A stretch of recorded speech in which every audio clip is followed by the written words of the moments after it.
¿Cómo le responderías a alguien que te dijera, eso puede ser cierto para ti, pero no lo es para mí? ¿Estás de acuerdo con el concepto de que la verdad es subjetiva, que depende de las perspectivas y de las convicciones de cada individuo? ¿Has considerado alguna vez la importancia y el impacto de creer que existe una verdad absoluta al determinar si algo es cierto o no? ¿Qué referencia utilizas para definir lo que es verdad? Hoy, en Maná de Lunes, presentamos ¿Es verdad para ti, pero no para mí? Una reflexión de Fritz Klump.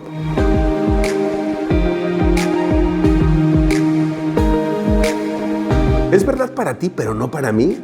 Me sorprendió que el piloto de línea aérea con el que estaba hablando pudiera creer que la verdad es subjetiva, que se basa simplemente en lo que uno siente que es correcto.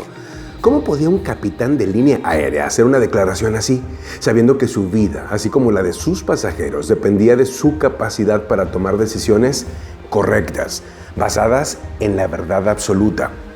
A menudo, como cuando se trata de una emergencia en pleno vuelo o cuando se vuela por instrumentos durante una aproximación con poca visibilidad, no hay absolutamente ningún margen de error. Sin embargo, he descubierto que personas como ese piloto comercial no son la excepción. Vivimos en un mundo en el que la mayoría de las personas creen que no existen verdades absolutas, que todo es relativo y que está sujeto a la interpretación individual. Hace años, mi amigo el coronel Nimrod McNair dijo, Fritz, los principios empresariales que enseña la Escuela de Negocios de la Universidad de Harvard y que realmente funcionan, están basados en las Escrituras. Sí, son enseñanzas que encontramos en la Biblia. Continuó explicando que eso no significaba necesariamente que los administradores y el cuerpo docente de la Escuela de Negocios de la Universidad de Harvard lo entendieran así. Nimrod también señaló que se enseñan muchos otros principios que no funcionan. No obstante, dijo, la verdad es la verdad, no importa dónde la encuentres. Y si alguien aplica esos principios, debe esperar ciertos resultados. Nunca he olvidado las palabras de mi amigo y a lo largo de los años, mediante la observación, he puesto a prueba su premisa. Durante 30 años trabajé para una empresa que había sido bendecida con una buena gestión. Con el tiempo me di cuenta que su éxito podía atribuirse al hecho de que operaban según 3 principios básicos: no endeudarse, cuidar de su gente y cuidar a sus clientes.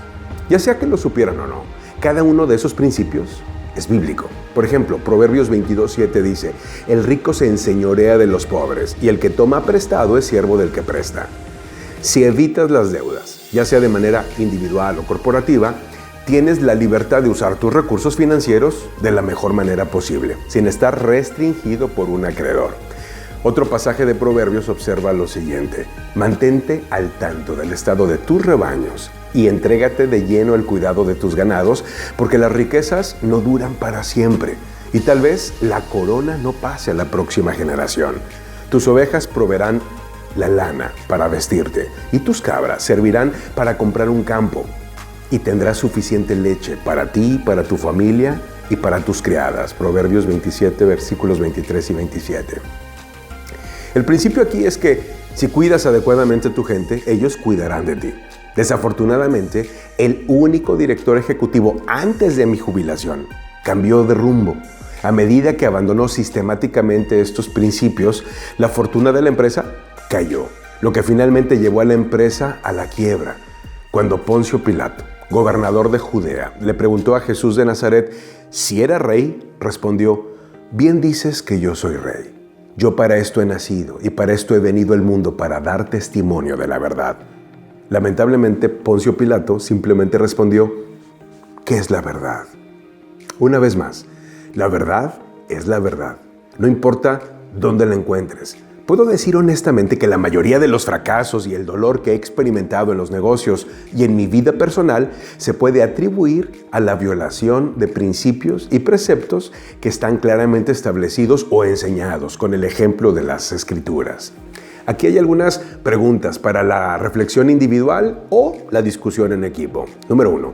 ¿Cómo le responderías a alguien que dijera, eso puede ser cierto para ti, pero no para mí?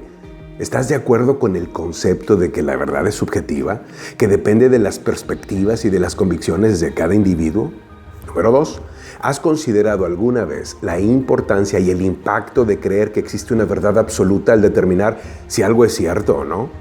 ¿Qué referencias utilizas para definir lo que es verdad? 3. ¿Cuál sería tu reacción si te encontraras con un profesional cuyo trabajo depende de la precisión, como un piloto aéreo, un ingeniero de construcción o un neurocirujano, que no creyera en la existencia de la verdad absoluta? Número 4. Aplicando el concepto de verdad absoluta y no subjetiva a cuestiones de fe, ¿cómo crees que deberíamos responder a las verdades presentadas en la Biblia? ¿Hay lugar para la interpretación y la aplicación subjetivas? Finalmente, desafío para esta semana. En estos días, podrías encontrar un buen momento para revisar tu actitud hacia la verdad, especialmente en lo que se refiere a tu forma de conducir tu vida cotidiana. ¿Ajustas tu percepción de la verdad en función de las circunstancias del momento? Lo que a veces se ha denominado ética situacional.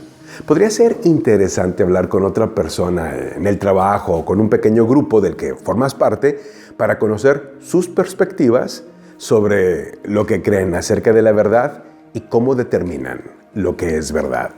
Maná de Lunes es un servicio a la comunidad de negocios del Comité de Profesionales y Empresarios Cristianos. Contáctanos en cbmclatino.com. En España, contáctanos en líderesempresarialescristianos.com.